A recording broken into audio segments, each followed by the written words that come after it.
Yo, hey, this shit easy, nigga. Hey, all I'm talking about, nigga, I'm still out here trying to get it. Contender Regime Boxing checking back in with y'all, man. What's good? Gervonta Tank Davis and Devin the Dream Haney, both camps, both fan bases, both fighters, have been going back and forth over the last week following Devin Haney's performance versus Regis Prograis, which wowed a lot of people, which, got a lot of people talking about Devin Haney and who could possibly give him a challenge at 140, talking about how good he looked, how spectacular he looked. And then there's a lot of people who say that, hey, Gervonta Tank Davis, it's a big risk for him going up to 140 to fight a guy like Devin Haney, given the size and the strength of Devin Haney, the ability that he showed in the ring with Regis Prograis. And then you have people, saying, hey, no matter how good Devin Haney looked, Tank Davis will still whoop his ass. And all that's good talk, and this sparked a lot of concern from, certain guys, more so Tank Davis's fan base and that camp about Devin Haney's weight. So there's been a lot of conversation going on about this fight. Offers that's been thrown around as far as, Eddie Hearn and DAZN saying that they got a bag for Tank Davis. Tank Davis went on live and said some things about how, you only sold this amount of pay-per-views and you can't talk to me and, call Al and different shit like that, man. It's just been a whole lot of stuff going on. But the good thing is that these guys are acknowledging each other as potential, opponents versus each other. They're acknowledging the fact that the fight could possibly happen. Devin Haney posted on his Instagram a banner of, kind of like a fight marquee or poster with him and Tank Davis. Tank Davis commented under Devin Haney's photo saying, what happened to the last dude who posted something like this. So that's good banter. I like the fact that they're acknowledging each other and acknowledging the fact that we want this fight, that they are aware that we want this fight, and that they at least talking about it. So I want to talk about how Devin Haney can bring the best out of Gervonta Tank Davis and how Gervonta Tank Davis can bring the best out of Devin Haney. We've talked about all of the outside the ring shit. Let's talk about what it would actually look like inside the ring. I believe that there's a clear and obvious threat of Gervonta to Devin Haney. It's the same threat that Tank Davis posed to anybody. And it's the one-punch knockout power. It's the explosiveness. It's the God-given ability, the stuff that you can't teach, to end a fight like that at any moment. You got to be perfect for 12 rounds. Tank Davis only got to be perfect for 1 second. You dig what I'm saying? And it changed everything. So Tank Davis brings something to the table that's just, is different. It's an X factor. It's a special effect. And on top of that, Tank Davis is a supremely gifted fighter, technique-wise, skill-wise.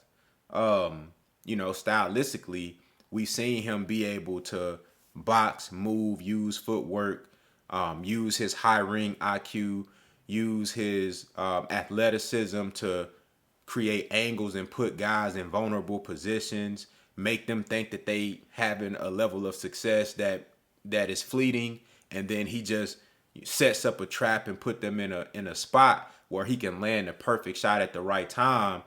And that's the beauty and the mastery in Gervonta Tank Davis's game, which makes him special. And what some people call the face of boxing, and somebody who has all of the makings to be the number one pound for pound fighter in the sport, and who can be the number one main attraction, the cash cow, the face of boxing, all that embodies that. You dig what I'm saying? So those are obvious things that you have to consider if you are a fan of Tank Davis like myself.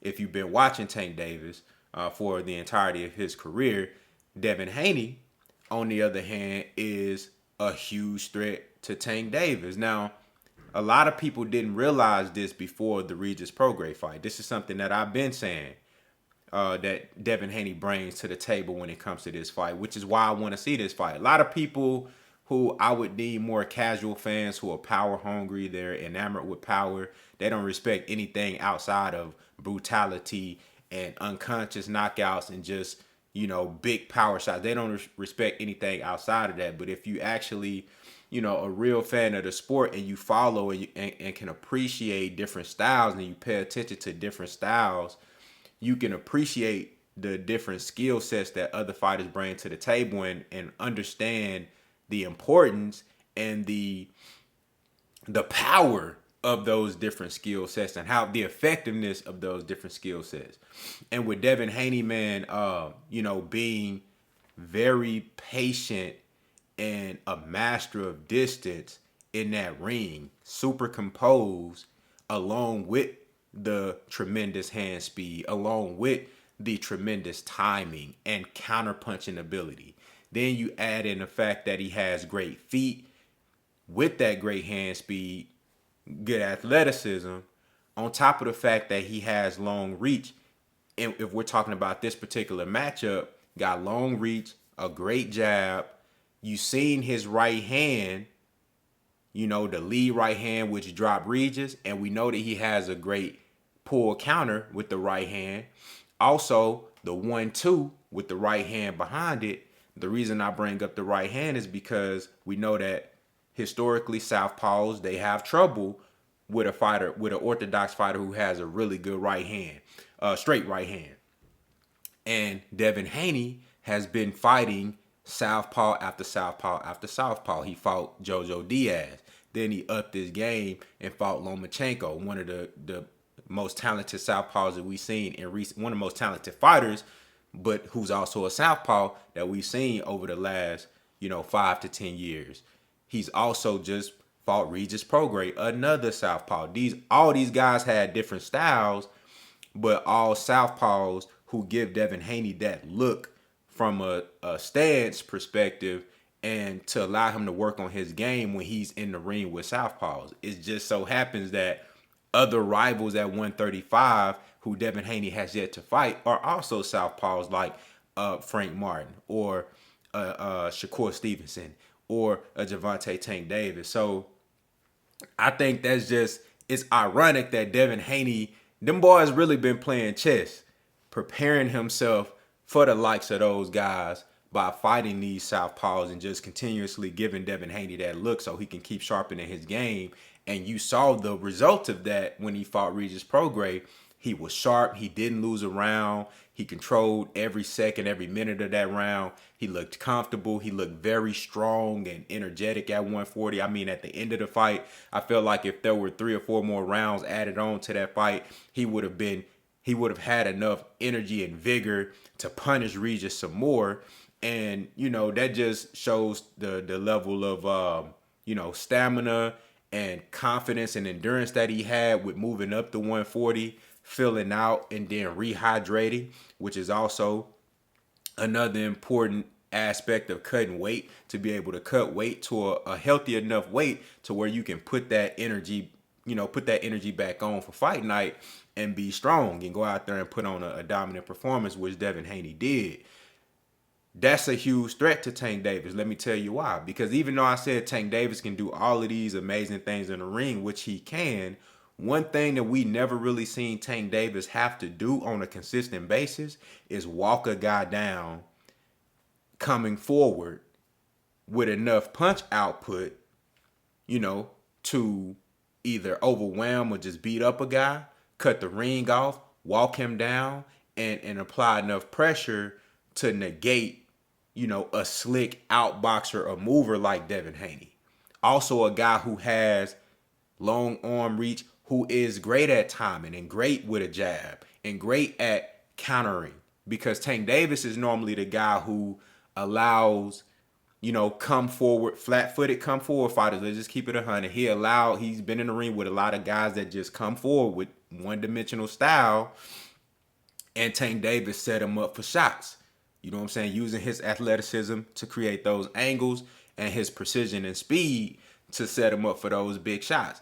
look at most of Tank Davis's knockouts, most of them is him, setting a guy, like bringing him into some shit and setting him up and hitting him with some wild shit. What happens when you're fighting a longer master boxer like Devin Haney, who forces you to be the aggressor and come forward?